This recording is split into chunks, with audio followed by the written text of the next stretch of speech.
Salut les enfants. Ouais, donc j'ai procédé à l'acquisition d'un Monkey JPEG, donc un Bored Ape machin, Yacht Club truc là. Ça coûte en ce moment 60 000 dollars à peu près, ce qui est beaucoup d'argent pour une image sur la blockchain. C'est quand même moins cher que c'était avant, parce qu'avant, enfin, il y a un an et demi, on parlait quand même de centaines de milliers, d'un demi-million, voire dans certains cas même au-delà, quoi. Euh, et fondamentalement, en fait, ce qui est intéressant avec le Monkey JPEG, c'est qu'il ouvre des portes. Tu peux accéder à des Discord qu'avec des gens qui ont des Monkey JPEG, donc souvent des gens qui sont assez types de la crypto et ou qui ont beaucoup d'argent. Tu as aussi le fait qu'il y a des introductions qui se font plus facilement, que si tu pings un mec sur Twitter, tu sais, sur Twitter, quand ton NFT est vérifié, ça fait une espèce de d'hexagone là. Et c'est pas une image ronde. Bah, du coup, bah, les gens savent que c'est vraiment toi qui détiens le Monkey JPEG, et donc on te répond. Et c'est vrai que moi j'ai observé ça, c'est comme j'ai eu l'occasion d'être advisor et d'accompagner pas mal de projets, dans leur marketing principalement, bah, je vois bien qu'en fait il y en a qui sont là qui peinent à avoir de l'attention. Eh, salut machin, écoute, est-ce qu'on peut se DM ou qu'on voit des DM, personne ne répond. Et qu'en fait, bah, si vous avez un monkey JPEG, tout le monde vous répond en fait. Alors c'est con, hein, mais on n'est pas là pour changer les règles du jeu, on est là pour les comprendre et en tirer profit. Et évidemment, comme là le gros de mon énergie, de mon temps professionnel est en train d'être alloué à Side pour des raisons évidentes, eh bien, il faut, voilà, j'ai besoin d'aller gagner du temps dans dans les introductions et gagner en fluidité. Et en fait, ce qu'il faut comprendre, enfin, ce que je commence à comprendre, c'est qu'il y a trois grandes cultures, trois grandes familles dans la crypto. Crypto, Web3, et compagnie. Alors, tu as la culture NFT. Donc ça, justement, c'est la culture Monkey JPEG. Si t'as le Monkey JPEG, on te répond, etc.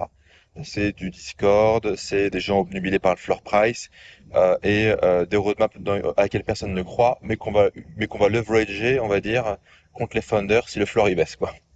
Pour faire simple, ça, c'est la culture NFT. Après, tu as la culture token. Moi, c'est plutôt celle-là que je comprends, la culture token. Donc, tu es sur de la grande flexibilité, de la grande fluidité à la hausse, à la baisse. Donc, en gros, tu peux faire x2, x3, x4 en quelques heures, mais aussi pas de 99% en une journée. C'est plutôt de la communication sur Telegram. Et où finalement, ce qui est important, c'est que voilà, la fiesta soit maintenue et qu'on puisse gérer, contrôler des narratives, enchaîner des narratives pour voilà, se développer. Donc là, c'est de la culture, meme coin, shitcoin n'étant pas une insulte dans ma bouche, et un peu tout ce qui est gems. Donc gems, le fait d'aller trouver des petites cryptos, des petits projets qui ont des potentiels de faire fois, je sais pas, fois 50, fois 100, fois 1000. Ça, c'est la culture, on va dire, token. La culture token, dans certains cas, elle est backée par de la technique et je dirais de la techno. Autrement dit, c'est un token qui est lié à un vrai projet. Par exemple, c'est le cas du token Side.